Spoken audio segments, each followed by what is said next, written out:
No início do segundo tempo, torcedores do Palmeiras que vieram de São Paulo sem ingressos ficaram revoltados e tentaram invadir o estádio. Houve tumulto e a PM precisou agir. Esse homem foi imobilizado e, enquanto estava no chão, foi chutado pelos policiais.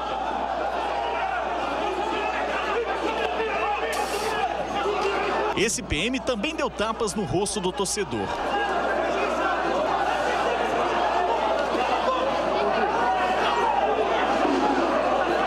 Cinco palmeirenses foram presos com drogas. Boa tarde. Bom, a PM conseguiu conter essa turba que forçava a entrada no Mineirão, criando um momento tenso para a segurança do estádio. Do lado de dentro, foi o dia de teste com a liberação da venda e consumo de cerveja, como o Alterosa Esporte já mostrou ali, a farra dos torcedores. Mas já você vai ver na reportagem completa como é que foi esse dia e o que os torcedores acharam dessa medida. Taxistas fecharam a saída do estacionamento de uma boate dentro de um shopping em BH na noite de sábado para impedir a passagem de um motorista em um carro preto que eles achavam ser do Uber. O bate-boca com ameaças entre eles e o condutor, que se anunciou como policial, foi registrado em vídeo. Dois aí, ó. Dois. Proprietário todos os taxistas. Olha só, na boa, eu tô falando, eu sou polícia. Tá? Na boa, isso aqui que vocês estão fazendo, né? Identifica se você é polícia. Deixa eu ver sua carteira. Isso é crime. Você tá fazendo o quê? Isso é máfia. Isso não vai ficar bom. Chama a polícia aí agora. Chega perto dele, não. Você vai provar que é polícia. Chega perto dele, não. Chama lá, meu irmão. Chama lá agora. Tá aí, ó. Aqui tá destruindo vocês. Agora, vocês vão ter que me matar, meu irmão. Ninguém vai matar você, não. Ninguém vai pôr a mão em ninguém, não. Vocês são criminosos.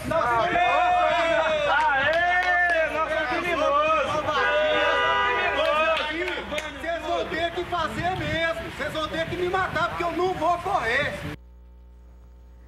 Nossa equipe não encontrou registro dessa ocorrência entre os destaques da PM nesse fim de semana, não. A pessoa que nos enviou o vídeo afirma que policiais militares foram ao local e liberaram o motorista do carro preto. A Polícia Civil informou que não há impedimento para o policial civil exercer a atividade de motorista de táxi ou de Uber, desde que não comprometa o horário de trabalho dele na corporação, que é de 40 horas semanais. No sábado, uma outra ocorrência chegou à agressão de passageiros do Uber. Um músico e a mulher dele, que é jornalista, denunciaram que foram cercados, xingados e ele levou socos de taxistas. Foi quando pegava um carro do transporte de Uber que não é regulamentado. O músico postou 2 vídeos nas redes sociais. Ele mostra marcas no corpo e diz que foi agredido. Tá vendo essa cara vermelha aqui? Foi porrada que eu tomei de 4 taxistas porque eu pedi um Uber. Agora, que tinha Machado, 1h da manhã. Espero chegar em casa bem, tem um taxista seguindo a gente. Marcel Teles e a mulher foram xingados após a chegada do carro do aplicativo Uber, mas não desistiram da corrida. Você é a favor? Eu sou a favor, velho. Ok, tô conversando com você não. Tô conversando com você não. Não, tá conversando comigo, velho. Tô conversando com você não. E você é a favor do transporte clandestino? Ok. Em casa, o músico postou no perfil do Instagram um pedido de desculpas encaminhado pelo administrador do aplicativo. Pouco depois, um taxista fez uma postagem agressiva em resposta. No texto, o homem critica o transporte que ele chama de clandestino e afirma que isso é só o começo. Olha, as autoridades estão sendo coniventes com essa violência. Não podem lavar as mãos e deixar as duas categorias botarem fogo na cidade. Tem que pôr limite nessa disputa e não cabe aos taxistas agir por conta própria, não, para coibir o serviço do Uber. Nunca fizeram isso contra peroeiros. Isso é papel da polícia, da fiscalização de trânsito. Então é preciso que haja regulamentação ou proibição de vez do transporte por aplicativo e rapidamente. Mas a lei e a ordem têm que prevalecer. Nessa manhã, a Câmara de Vereadores de BH promoveu uma audiência pública para discutir os aplicativos de celulares e o transporte clandestino.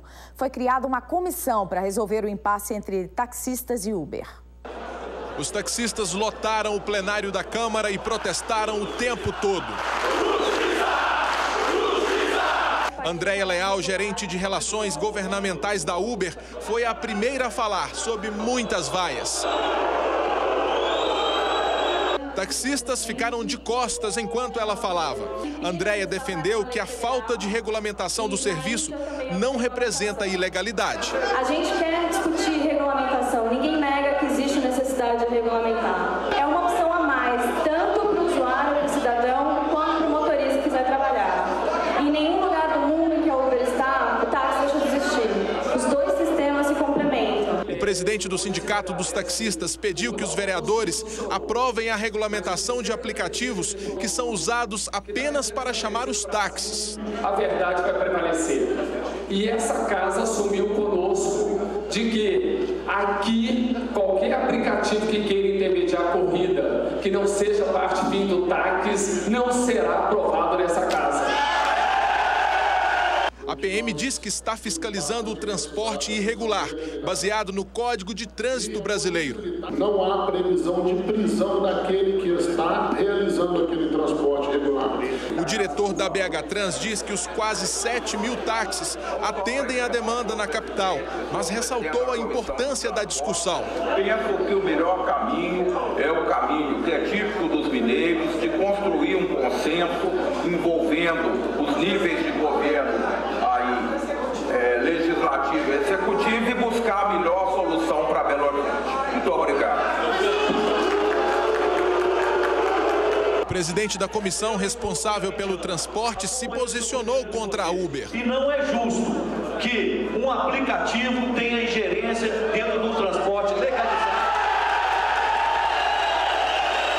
Agora os vereadores vão montar uma comissão específica para discutir o assunto. É um serviço que veio atender uma demanda da população que tem clamado por uma qualidade melhor do serviço. Às vezes reclamam que alguns taxistas acham ruim de corridas pequenas.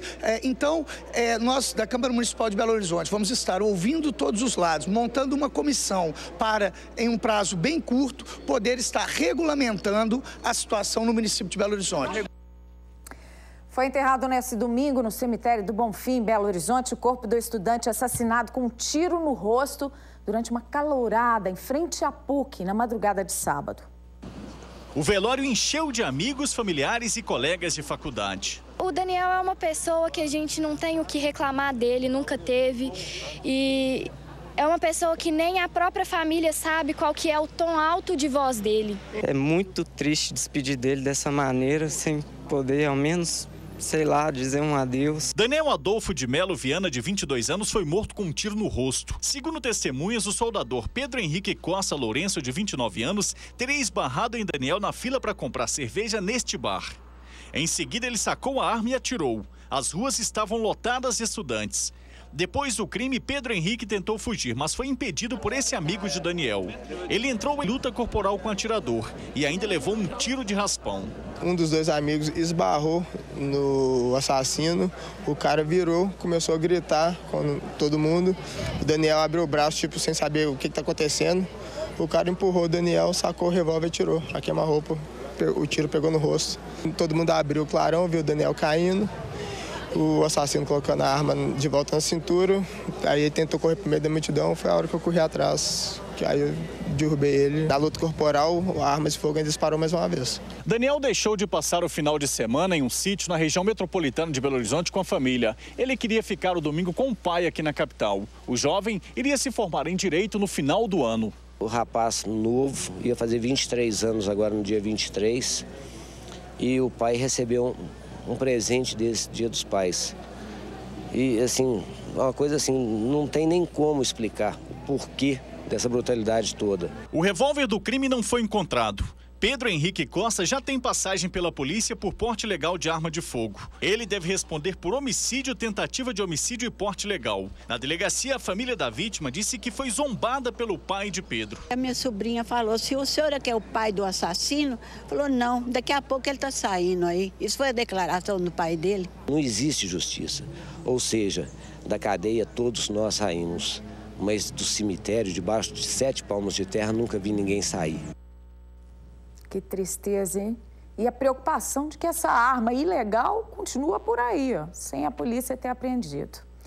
2 pessoas fugiram do local de um acidente e uma outra foi resgatada de um veículo batido na Avenida Silva Lobo, em BH, nessa madrugada. A PM acabou descobrindo que o CrossFox, que ficou bastante danificado, tinha sido furtado da garagem da dona, em Contagem. E o suspeito é o namorado dela. Na altura do bairro Nova Granada, o veículo bateu em um poste e atingiu um deck de madeira e a fachada de uma loja. O estepe traseiro foi furtado. O ferido, socorrido pelo SAMU, é o Alisson Moreira Daniel, de 37 anos, que foi levado para o pronto-socorro do João 23. Ele disse que quem estava ao volante era um tal de Pablo, mesmo nome do namorado da dona do carro. O delegado de plantão do Detran, Pedro Ribeiro, informou que o Alisson foi ouvido e liberado. O motorista ainda não foi encontrado. O caso foi encaminhado para a Delegacia de Furtos e Roubos de Veículos. A segunda-feira, com passagem de ônibus mais caras, foi amarga para os belo-horizontinos. Muita gente nem sabia do aumento, que entrou em vigor no sábado, depois que foi derrubado uma liminar do Ministério Público que tentava barrar a cobrança. Nos pontos e nos coletivos lotados, o assunto era um só. A nova tarifa foi notícia desagradável para começar a semana. Pegou de surpresa. Sem ninguém saber, de um dia para o outro. E aí? Aí pesa no bolso também, né, do trabalhador. Tá complicado, tá inacreditável, né? Para a maioria dos passageiros, são 30 centavos, ou quase 10% a mais por cada trecho da viagem. A minha passagem tira do meu bolso, porque eu sou autônomo, aí vai dar mais uma apertada, né? Porque já deixei o carro na garagem por causa do aumento da gasolina e agora aí é só complicando a situação. O preço da passagem na capital subiu de R$ 3,10 para R$ 13,40. As linhas que cobravam R$ 2,20 foram para R$ 2,45 e as de R$ 2,50 passaram para R$ 2,75. O serviço de táxi-lotação também aumentou, de R$ 3,40 para R$ 13,75. Os novos valores estão valendo desde sábado, mas muita gente foi pega de surpresa. Nem sabia. E no meu serviço eles não me deram o dinheiro certo, que eles também não sabiam, né?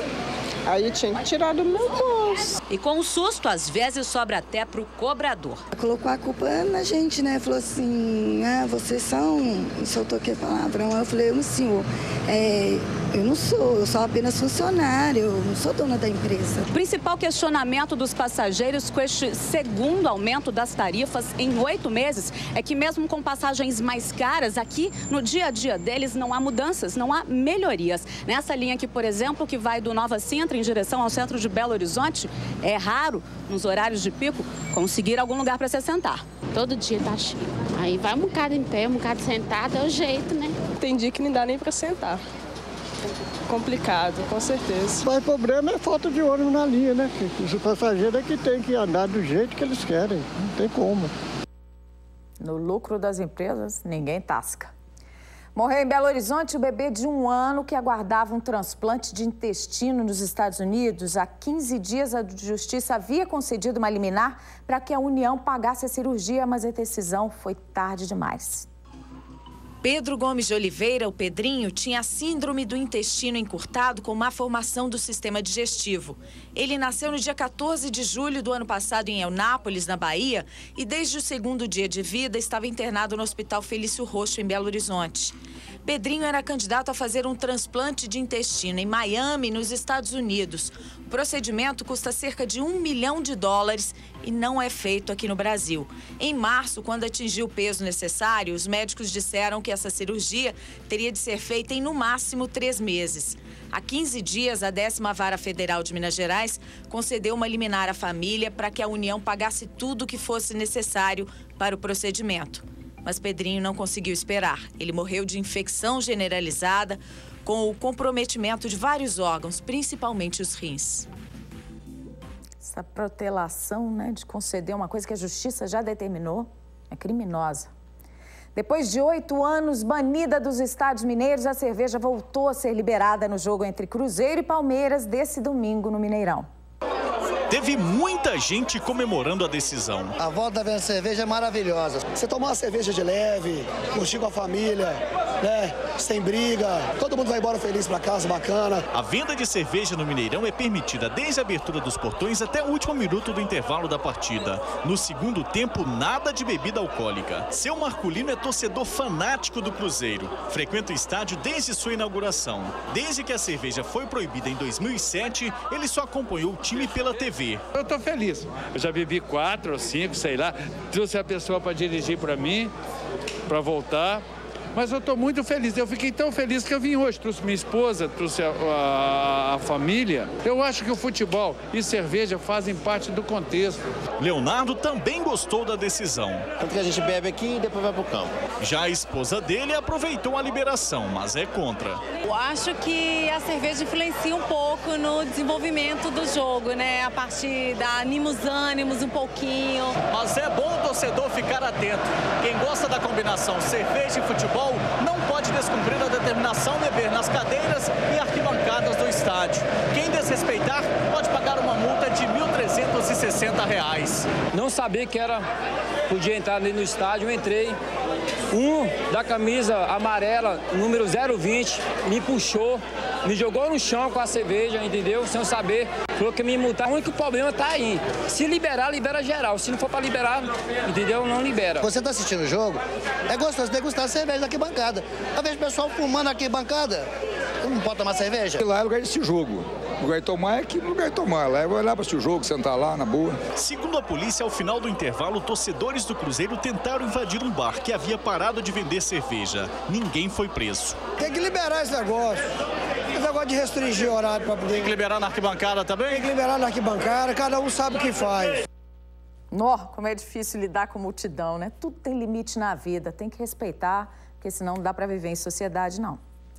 Um lavador de carros foi assassinado nessa madrugada em Contagem, na região metropolitana de Belo Horizonte. O corpo do jovem de 19 anos foi encontrado com marcas de violência ao lado deste trailer onde ele dormia. Iago Vinícius Rodrigues Gonçalves era andarilho e vigiava carros na rua. Era um cara tranquilo, de boa, só que depois que ele usava a droga e o pessoal não queria pagar ele o carro que ele vigiava, aí ele se alterava e tal, mas não em grandes proporções. A cachorrinha do andarilho também foi assassinada e o corpo jogado nesta lixeira. Este homem, que chegou cedo para trabalhar, ficou chocado com a cena. Sem mostrar o rosto, ele contou que o lavador de carros tinha sido ameaçado. Ele estava com muita treta aí. Agora, o que surpreende a gente é terem matado a cachorrinha dele, né? Por isso que eu olhei, fiquei sabendo. Fiquei bobo, porque ela era amigona dele. Ele estava todo dia de manhã cedo quando chegava, ele estava deitado lá. Se você chegasse perto, ela latia, ela avançava. Eu tô achando que ela foi avançar na hora que os caras estavam batendo nele e eles mataram ela. Câmeras de segurança instaladas numa empresa da região podem ajudar a polícia a esclarecer a autoria do crime. A PM já tem uma suspeita. Foi feito um boletim de ocorrência em data anterior, em relação à ameaça que ele estava sofrendo por outro morador de rua. Então, pode estar relacionado ao uso e consumo de drogas, né? É o que a gente suspeita aí, primeiramente. Uma viatura da Polícia Militar teve vidro quebrado e os pneus furados nesse domingo por familiares de pessoas que foram abordadas e revistadas em um beco de Sabará, na região metropolitana da capital. Nessas imagens enviadas por um telespectador ao Jornal da Alterosa, é possível ver o momento da confusão. Ninguém tá xingando, não. Afasta, gente, afasta. O tumulto começou depois que policiais abordaram um grupo de pessoas em um beco. Uma adolescente de 15 anos não gostou de ver o irmão revistado. Ela e o namorado teriam partido para cima dos militares e danificado a viatura. O carro teve o vidro traseiro quebrado e 2 pneus furados. Uma pedra foi parar no banco de trás. A gente estava em patrulhamento no bairro Alto Fidalgo, próximo à Rua do Conde. Aí deparamos com alguns indivíduos, eles evadiram. Aí, dando uma volta no quarteirão, deparamos com os mesmos e quando fomos fazer a abordagem, aí o pessoal da família dos abordados lá não gostaram. A adolescente de 15 anos foi detida e o namorado conseguiu fugir. Matheus Henrique Barbosa dos Santos, de 19 anos, foi preso. Ele e a irmã devem responder por depredação ao patrimônio público e agressão. A polícia prendeu um suspeito de ter invadido a casa de um idoso em Governador Valadares, que já foi alvo de bandidos mais de 40 vezes. O senhor Milton já registrou várias ocorrências, mas, segundo ele, os suspeitos nunca ficam presos. Ele disse ainda que os crimes são cometidos sempre pelos mesmos bandidos. O idoso veio parar na delegacia porque foi vítima de mais um furto nesse domingo.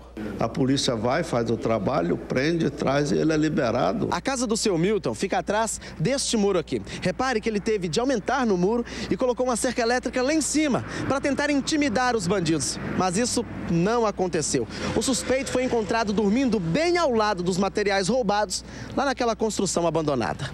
Na delegacia, o suspeito estava exaltado e não quis dar entrevista.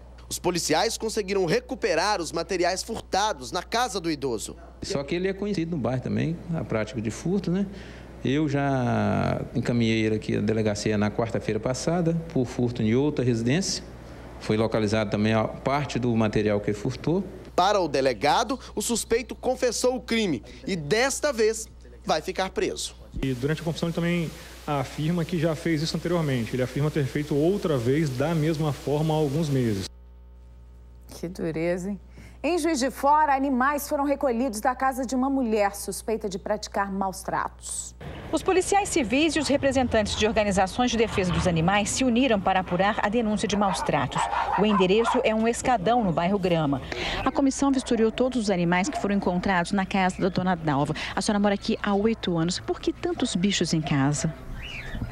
Alguns cachorrinhos eles colocam no meu portão.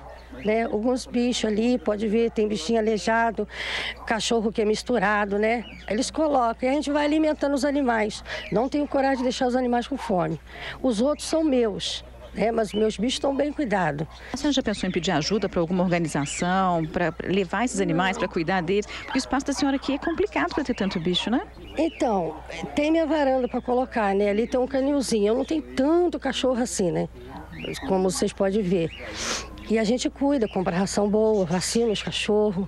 Apesar das explicações da moradora, os policiais da Delegacia de Proteção aos Animais encontraram irregularidades na forma de criar os cães, gatos, coelhos, porquinhos da Índia e as aves. O viveiro improvisado, as gaiolas pequenas e o espaço do quintal foram considerados inadequados. Os animais foram apreendidos e encaminhados à delegacia. O presidente da Comissão Parlamentar de Defesa dos Direitos dos Animais agradeceu à população que tem denunciado à Assembleia Legislativa suspeitas de maus tratos em Minas. Nesse caso aqui, nós recebemos a denúncia e encaminhamos à Delegacia de Proteção aos Animais. Todas as denúncias, independente do local em Minas Gerais, serão averiguadas. Vai abrigar, tem que ter condições para isso, né? A Polícia Civil indiciou uma funcionária de uma empresa de construção e o marido dela por fraude contra os donos da firma em mais de R$800 mil. As investigações começaram em outubro do ano passado. Segundo a Polícia Civil, Cláudia Alves de Oliveira, de 40 anos, assistente financeira de uma empresa de terraplenagem da capital, desviou quase R$845 mil em 2 anos de fraudes. Ela foi demitida em setembro quando os donos da empresa desconfiaram da ausência de comprovantes de alguns pagamentos. Aproximadamente R$120 mil transferidos diretamente para a conta de um dos indiciados. E a montagem de boletos fraudados. O boleto bancário era indevidamente inserida a conta corrente da indiciada Cláudia. Ainda de acordo com o delegado, com o dinheiro, Cláudia e o marido dela, Felipe Moraes de Carvalho Correia, de 32 anos, fizeram festas, compraram um carro avaliado em R$60 mil e um sítio de R$400 mil. Os bens estavam em nomes de terceiros, como o pai de Felipe, que alegou não ter conhecimento da atividade criminosa. O casal vai responder ao processo em liberdade e terá que devolver os bens para restituir valores à empresa. O indiciamento é por furto qualificado com pena de 2 a 8 anos de reclusão e lavagem de capitais. Apesar dos números negativos da economia, alguns setores têm mantido fôlego, como nós já mostramos aqui no caso de salões de beleza e das fábricas de produtos orgânicos. Agora você vai ver como é que donos de restaurantes estão usando planejamento e criatividade para driblar a crise e evitar a fuga da clientela, assustada com o aumento do gasto com comida fora de casa. O almoço está servido, pessoal. Almoço sem crise. Fugindo da crise é aqui. É com esse jeito criativo que Regis tem encontrado a receita para fugir da crise. Além de um cardápio delicioso com hortaliças plantadas no sítio dele, os clientes ainda podem tirar um cochilo após a refeição. A comida aqui é muito boa e não tem nada melhor do que dar uma cochilada depois do almoço, né? Para quem não quer dormir depois do almoço, o restaurante também tem uma boa opção, o show de dança. Assim, os clientes podem almoçar, bater papo e ouvir uma boa música.